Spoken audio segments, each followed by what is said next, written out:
Hello friends, good afternoon to all of you. I hope you are very well and enjoying this time. And my name is Akhilesh Singh Parmar. And जैसा कि आज हम लोग फिर से एक नया इशू कवर करने वाले हैं और वो जो इशू है वो डोनाल्ड ट्रंप महाभियोग से जुड़ा हुआ है।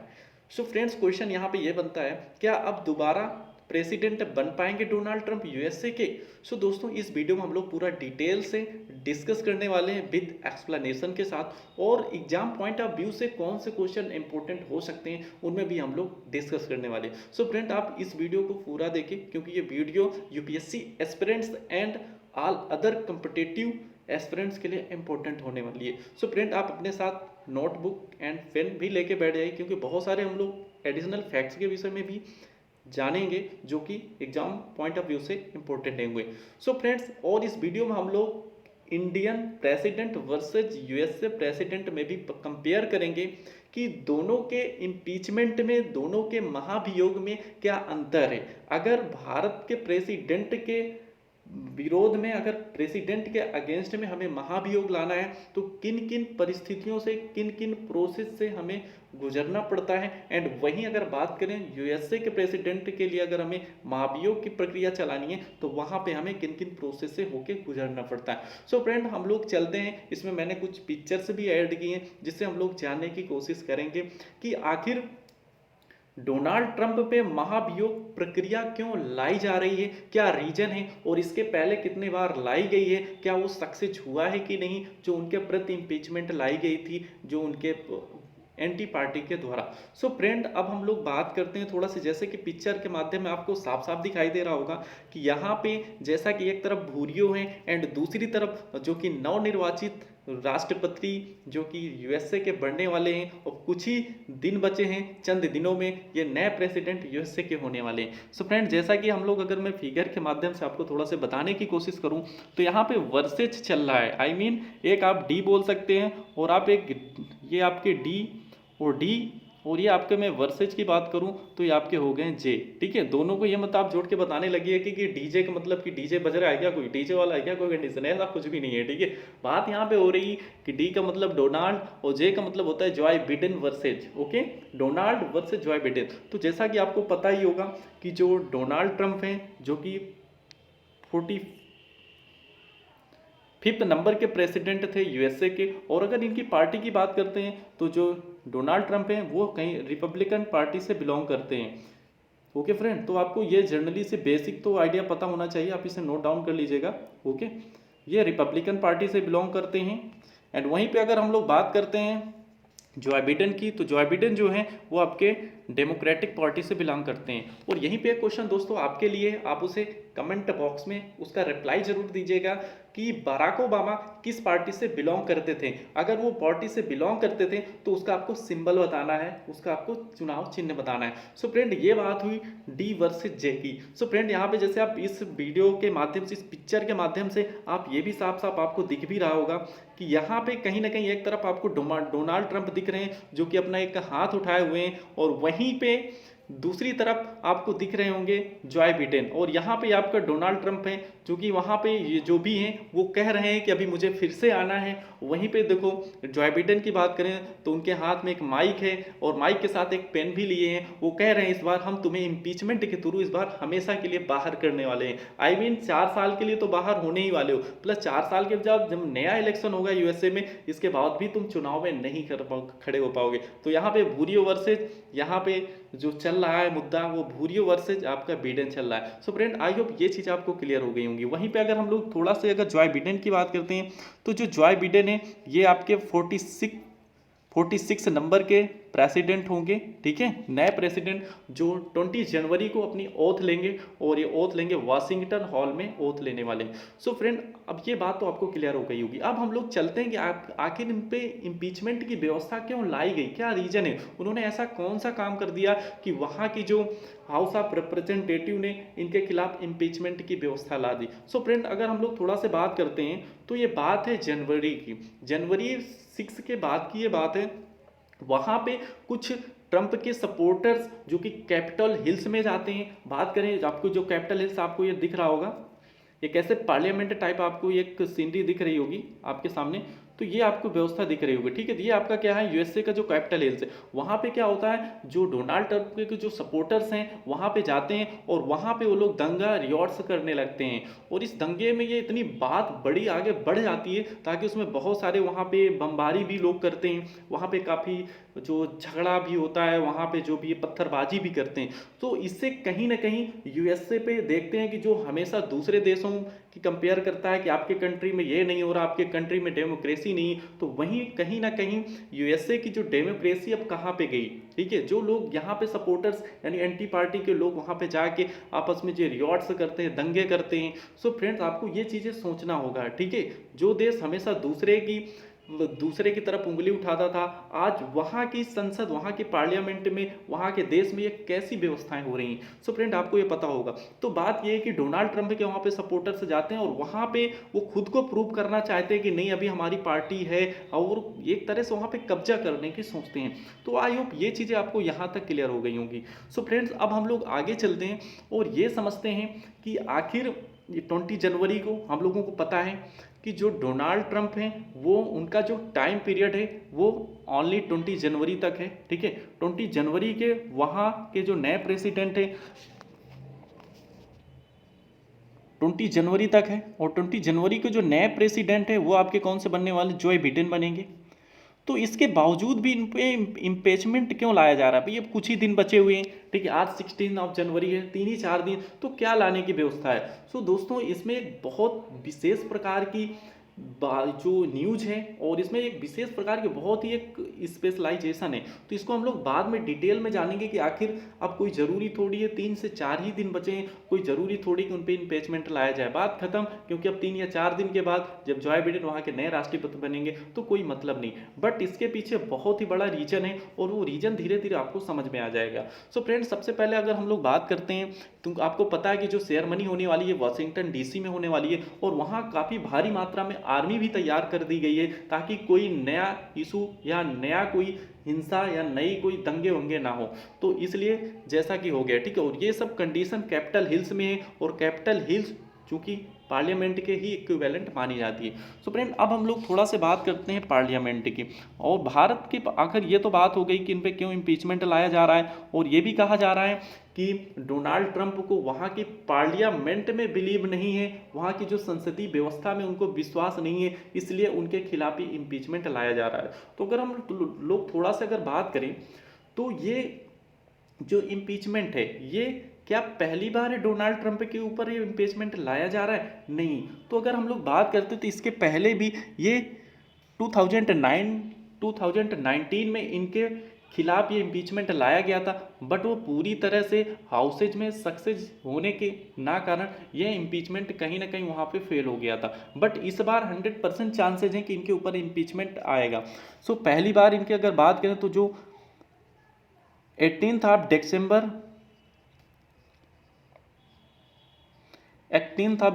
2019 में पहली बार इन पे इम्पीचमेंट आया था, बट वो हाउस ऑफ रिप्रेजेंटेटिव में जाने के बाद वो आगे पास नहीं हो पाया था, और इसलिए वो पूरा सक्सेस नहीं हो पाया था। बट वो रीज़न क्या था, जो जब 2019 में इनके खिलाफ जब इम्पीचमेंट आया था, तो वहाँ पे इन्होंने यूक्रेन पे, ठीक है, यूक्रेन के चुनाव में इन्होंने दूसरे देशों की आर्मी से इन्होंने हेल्प मांगी थी, जो कि अमेरिका के कॉन्स्टिट्यूशन के खिलाफ था। तो इसलिए इनके खिलाफ उस टाइम इम्पीचमेंट लाया गया था। बट जो इस टाइम है, जो कि आपको 2021 में जो लाने का सबसे बड़ा रीजन है, उसमें बहुत बड़ा रीजन ये है कि उन्होंने सबसे पहली चीज़ राजद्रोह के प्रति लोगों को भड़काने की कोशिश की है, इसलिए यहाँ पे, और उनको वहाँ की जो पार्लियामेंट में विश्वास ना हो पाने की वजह से इन पे इम्पीचमेंट लाया जा रहा है। सो हाई फ्रेंड, यहाँ तक चीज़ें आपको शायद क्लियर हो गई होंगी। तो अब हम लोग चलते हैं थोड़ा से India parliament versus USA parliament की हम लोग थोड़ा से बात करते हैं। तो अगर वहीं पे हम लोग थोड़ा से बात करते हैं कि दोनों में डिफरेंस क्या है, भारत में अगर किसी राष्ट्रपति के खिलाफ हमें महाभियोग लाना है तो हमें किन किन चरणों से गुजरना पड़ता है, वहीं पे अगर हमें यूएसए के प्रेसिडेंट के खिलाफ इम्पीचमेंट की व्यवस्था लानी है तो वहाँ पे हम लोग किन किन चरणों से, कौन कौन से इनिशिएटिव के माध्यम से वहाँ के प्रेसिडेंट को हम लोग हटा सकते हैं। सो फ्रेंड, हम लोग यहाँ पे थोड़ा सा सबसे पहले बात करते हैं कि संसद की। तो आई होप ये चीज़ें आपको पता होगी।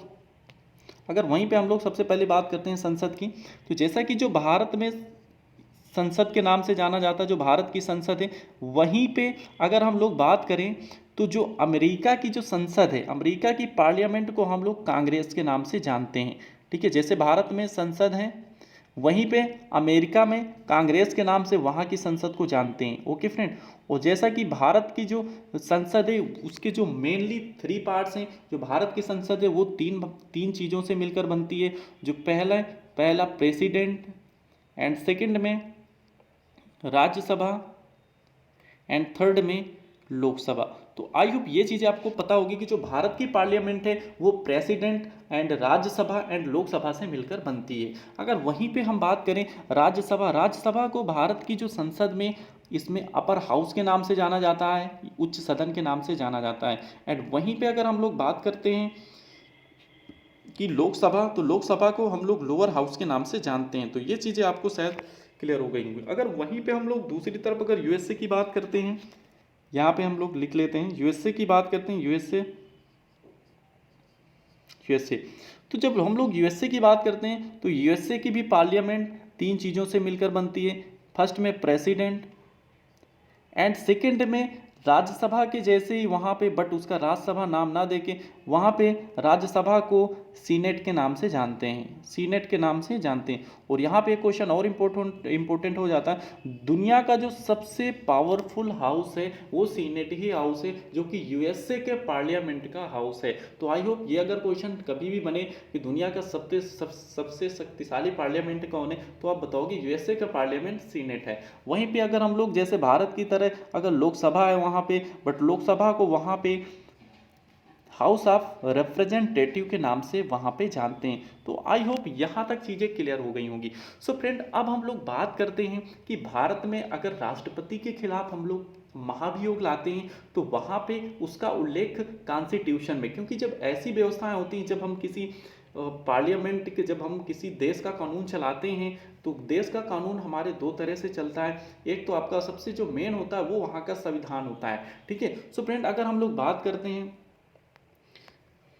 कि जो भारत में जो राष्ट्रपति के खिलाफ हम लोग इम्पीचमेंट की व्यवस्था लाते हैं, उसमें जो सबसे बड़ा जो योगदान है वो आपका है आर्टिकल, ठीक है, अनुच्छेद।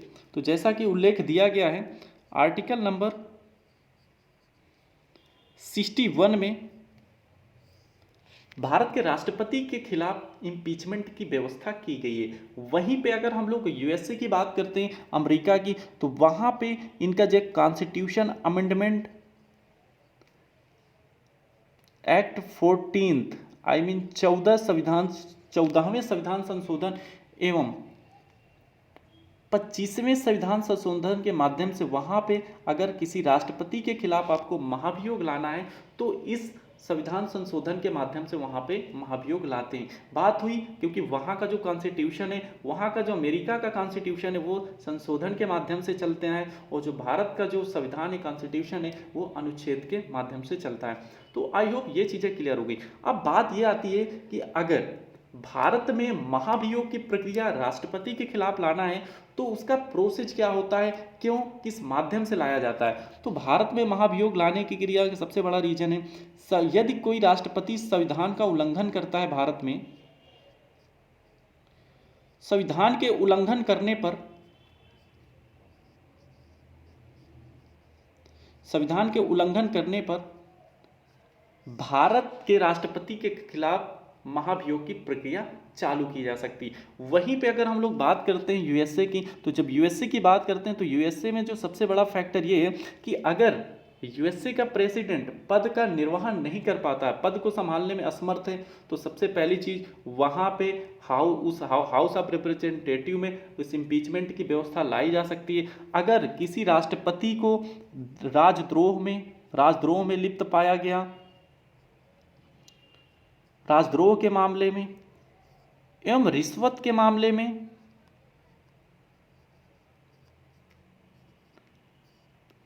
एवं देशद्रोह के मामले में पाया जाता है तो उसके खिलाफ महाभियोग की प्रक्रिया चलाई जाती है। तो आई होप ये चीज़ आपको क्लियर हो गई कि जो इंडियन कॉन्स्टिट्यूशन में अगर कोई राष्ट्रपति, यदि भारत का राष्ट्रपति संविधान का उल्लंघन करता है तो उसके प्रति आर्टिकल नंबर 61 के तहत महाभियोग की प्रक्रिया चलाई जा सकती है। एंड वहीं पे बात करें यूएसए के प्रेसिडेंट, तो अगर यूएसए का कोई भी प्रेसिडेंट अपने पद को संभालने में असमर्थ है और यदि वह राजद्रोह के मामले में, रिश्वत के मामले में और देशद्रोह के मामले में एवं वहां के लोगों को किसी हिंसा के प्रति भड़काने में लिप्त पाया जाता है तो वहां के राष्ट्रपति के प्रति वहां पे इम्पीचमेंट की व्यवस्था लाई जाती है। तो आई होप ये चीजें आपको यहां तक क्लियर हो गई होंगी। अब हम लोग चलते हैं कि जो इम्पीचमेंट की व्यवस्था है क्या। ठीक, इम्पीचमेंट की व्यवस्था अगर हमें किसी राष्ट्रपति के खिलाफ अगर महाभियोग लाना है तो सबसे पहले हमें कि कौन कौन से इनिशिएटिव, किस किस इनिशिएटिव के माध्यम से हम लोग महाभियोग ला सकते हैं। सो फ्रेंड, हम लोग अब चलते हैं थोड़ा से नीचे। अगर वहीं पे बात करें तो सबसे पहले अगर हम लोग इंडिया की बात करें तो जैसा कि इंडिया में आपको पता है कि जो इंडिया के पार्लियामेंट है वो मेनली 3 पार्ट्स का जो अंग है। ठीक है, तो अब वहीं पे अगर हम लोग जैसे लोकसभा हो गया एंड राज्यसभा हो गया, ठीक है, ये हो गई इंडिया में जो आपके हाउसेज हैं। अगर वहीं पे हम लोग बात करते हैं तो आपका हो गया सीनेट, सबसे पहले हाउस ऑफ रिप्रेजेंटेटिव को ले लीजिए, house of representative and second में आप सीनेट। आई होप यहाँ तक आपको चीज़ें क्लियर हो गई होंगी। अगर वहीं पे अगर हम हाउस ऑफ रिप्रेजेंटेटिव की बात करें यूएसए के तो इसे हम लोग लोअर हाउस के नाम से जानते हैं। जैसा कि भारत में लोकसभा को हम लोग लोअर हाउस के नाम से जानते हैं, वैसे हम हाउस ऑफ रिप्रेजेंटेटिव को लोअर हाउस के नाम से जानते हैं अमेरिका के पार्लियामेंट में। ओके, एंड सीनेट की बात करें हम लोग तो इसे हम लोग अपर हाउस के नाम से जानते हैं। आई होप ये चीज़ें क्लियर होगी। वहीं पर अगर भारत के राज्यसभा की बात करते हैं तो इसे हम लोग अपर हाउस के नाम से जानते हैं। सो फ्रेंड, बात यहाँ पे अगर भारत में किसी राष्ट्रपति के खिलाफ महाभियोग लाना है तो वो इनिशिएटिव किसी भी हाउस से लाया जा सकता है। आई मीन आपके वो इनिशिएटिव लोकसभा हाउस से भी लाया जाता है एंड वो चाहे राज्यसभा से, यानी दोनों में से किसी भी हाउस से ये प्रोसेस चलाया जा सकता है, ये इनिशिएटिव लाया जा सकता है। बट उसके लिए कंडीशन क्या है कि जो टोटल मेंबर्स का 1/4 जब मेंबर्स जब साइन कर देंगे तो इस इनिशिएटिव और यह महाभियोग की प्रक्रिया स्टार्ट हो जाती है। बट वहीं पे अगर हम लोग यूएसए के प्रेसिडेंट की बात करते हैं तो सबसे पहले यूएसए के जो प्रेसिडेंट का जो इनिशिएटिव है वो हमेशा सबसे पहले हाउस ऑफ रिप्रेजेंटेटिव में लाया जाता है और हाउस ऑफ रिप्रेजेंटेटिव के बाद ही वो आगे प्रोसेस कंटिन्यू करता है। सो फ्रेंड, आपको ये पता होगी। अब यहाँ पे थोड़ा से हम लोग और तुलना करते हैं। ये तो बात हो गई कि जो रिप्रेजेंटेटिव है और हाउस ऑफ रिप्रेजेंटेटिव में लाने के लिए जो मेंबर्स 50% प्लस 1 मेंबर्स के साइन होने चाहिए, का सपोर्ट होना चाहिए। आई होप ये चीज़ें क्लियर होना चाहिए। और ये हाउस ऑफ रिप्रेजेंटेटिव के मेंबर्स होने चाहिए। एंड यहाँ पे बात करें लोकसभा में तो अगर सबसे पहले भारत में महाभियोग लाना है तो सबसे पहली चीज़ किसी भी हाउस से हम लोग महाभियोग ला सकते हैं राष्ट्रपति के खिलाफ, बट सबसे पहले 1/4 मेंबर्स के सिग्नेचर होंगे, तभी उस इनिशिएटिव को हम किसी हाउस से ला सकते हैं। यहाँ तक प्रोसेस होने के बाद जो आपका नेक्स्ट प्रोसेस है वो क्या है। नेक्स्ट प्रोसेस में जब मान लो भारत में हम लोग सबसे पहले मान लो कि लोकसभा से हम लोग ये इनिशिएटिव लाना चाहते हैं तो लोकसभा से इनिशिएटिव लाने के लिए सबसे पहले 2/3 मेंबर लोकसभा के सिग्नेचर होने चाहिए। ठीक है, अब लोकसभा की बात करें तो हम लोगों को पता है कि लोकसभा में टोटल 543 मेंबर्स हैं। आप 543 का 2/3 यहाँ पे मेंबर्स होने चाहिए। वहीं पे अगर हम लोग राज्यसभा की बात करते हैं तो राज्यसभा में आई होप सबको पता है कि राज्यसभा में लाने के लिए जब इस हाउस से पास होगा तो वहाँ भी 2/3 और वो जो मेंबर्स होंगे वो आपके क्या होंगे, अपर हाउस से होंगे। आई मीन अगर राज्यसभा की बात करेंगे तो कितना है, 245 मेंबर्स आपके राज्यसभा के। तो आई होप ये चीज़ें क्लियर होगी। बट अगर वहीं पे जब हम लोग यूएसए की बात करते हैं तो अगर हाउस ऑफ रिप्रेजेंटेटिव के पास होने के बाद ये सीधा वहाँ के जो नेक्स्ट स्टेप है वो क्या है, ज्यूरी के पास जाता है। ज्यूरी की बात हम लोग करते हैं तो ज्यूरी वहाँ पे एक, जैसे यहाँ पे सुप्रीम कोर्ट होता है तो वहाँ पे होता है ज्यूरिस्ट होती है। ठीक है, जो वहाँ पे एक तरह की एक कैबिनेट कमेटी टाइप होती है। ठीक है, वहाँ से पास होने के बाद फाइनल ये सीनेट में पहुँचता है। बट अगर हम भारत की बात करें तो भारत में अपर हाउस से पास होने के बाद जब लोअर हाउस से पास होता है, या पहले अगर लोअर हाउस में गया, लोअर हाउस में 2/3 मेंबर्स ने उस पर साइन कर दिए, फिर वो क्या गया अपर हाउस में गया, अपर हाउस में भी 2/3 से वो बिल पास हो गया, तो फिर वो फाइनली पास हो जाता है और ये इम्पीचमेंट के थ्रू प्रेसिडेंट को हटा दिया जाता है। बट यूएसए में ऐसा नहीं है। हाउस ऑफ रिप्रेजेंटेटिव के पास होने के बाद, यानी कि 50% प्लस 1 मेंबर्स के बाद ये ज्यूरी के बाद जाता है, और ज्यूरिस्ट के बाद जाने के बाद वो नीचे फिर एक बार सीनेट में जाता है, और सीनेट में जाने के बाद वहाँ के जो मेंबर्स हैं उनका 67% वहाँ पे भी वोटिंग होनी चाहिए। 67 का मतलब होता है 2/3, जैसा कि भारत में, तो वैसा 2/3 मेंबर्स के साइन होने चाहिए, आई मीन वोट्स होने चाहिए, तभी यूएसए के प्रेसिडेंट को इम्पीचमेंट के थ्रू हटाया जा सकता है। तो आई होप यहाँ तक आपको चीज़ें क्लियर हो गई होंगी। सो फ्रेंड, ये रहा कुछ इम्पीचमेंट की व्यवस्थाएं। ओके फ्रेंड, तो अब हम लोग चलते हैं थोड़ा से एडिशनल इन्फॉर्मेशन के, जब हम लोग बात करने वाले हैं, और वहाँ पे अगर थोड़ा से हम लोग और बात कर लेते हैं, जो यहाँ की जो सीनेट है, जो यूएसए की जो सीनेट है, आई होप आपको पता होगा कि जो सीनेट में, जो यूएसए की जो सीनेट में टोटल जो 100 सीट्स हैं, 100 सीट्स हैं, और टोटल स्टेट्स क्या है, 50 स्टेट्स हैं। ठीक है, 50 स्टेट हैं, वो एवरी स्टेट में क्या है 2 मेंबर्स की सीट है। तो आई होप 2 × 50 जब करेंगे तो 100 सीट बन जाते हैं। आई मीन जो 100 सीट्स में सीनेट में 67 सीट्स चाहिए अगर उस प्रेसिडेंट को महाभियोग से हटाना है। तो आई होप ये चीज़ आपको क्लियर होगी। अब हम लोग थोड़ा से एडिशनल इन्फॉर्मेशन की बात करते हैं। आई होप यहाँ तक चीज़ें आपको पूरी समझ में आ गई होंगी। तो अब हम लोग थोड़ा से नेक्स्ट की बात करते हैं। सो फ्रेंड्स, अगर हम लोग जब नेक्स्ट की बात करते हैं तो थोड़ा सा हम लोग इनके पद की बात करते हैं, जो हमेशा एग्जाम में पूछा जाता है, और ये क्वेश्चन हमेशा एग्जाम में रिपीटेड होते हैं क्वेश्चन, और थोड़ा से कन्फ्यूजन वाले क्वेश्चन होते हैं। ठीक है, तो हम लोग बात करते हैं कि जैसा कि सबसे पहला क्वेश्चन आपसे ये बन सकता है कि जो भारत में, तो आपको पता है कि जब भारत में बात करेगा आर्टिकल की, तो भारत में 61 आर्टिकल में इसका उल्लेख है, भारत के राष्ट्रपति के खिलाफ इम्पीचमेंट की व्यवस्था है। वहीं पे अगर हम लोग जब यूएसए की बात करते हैं, तो यूएसए में आपको 2 अमेंडमेंट याद रखने हैं।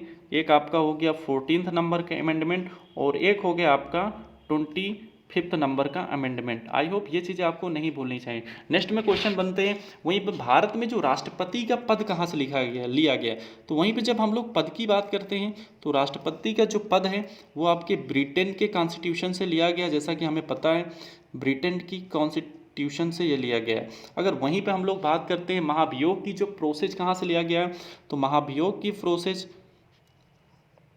ये यूएसए के कॉन्स्टिट्यूशन से लिया गया है। ठीक है, ये क्वेश्चन हमेशा रिपीटेड होते हैं, आप इसे नोट डाउन कर सकते हैं। वहीं पर अगर निर्वाचन के इलेक्शन की बात करते हैं, जो इलेक्शन की व्यवस्था की गई है भारत में राष्ट्रपति की, वो कहाँ से की गई है, वो आपके की गई है आयरलैंड से। तो आई होप ये चीज़ें आपको क्लियर हो जानी चाहिए, और इसमें बहुत सारे कन्फ्यूजन बनते हैं, तो ये आप आराम से इन कन्फ्यूजन्स को याद रख सकते हैं।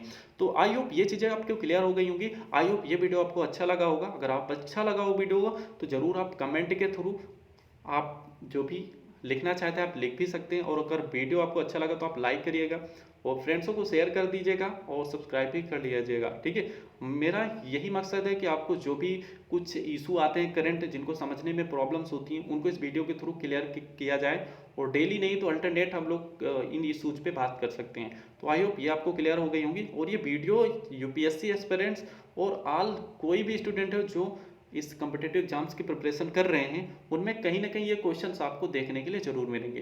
तो आई होप ये वीडियो आपको अच्छा लगा होगा, and thank you so much, and see you later, bye bye.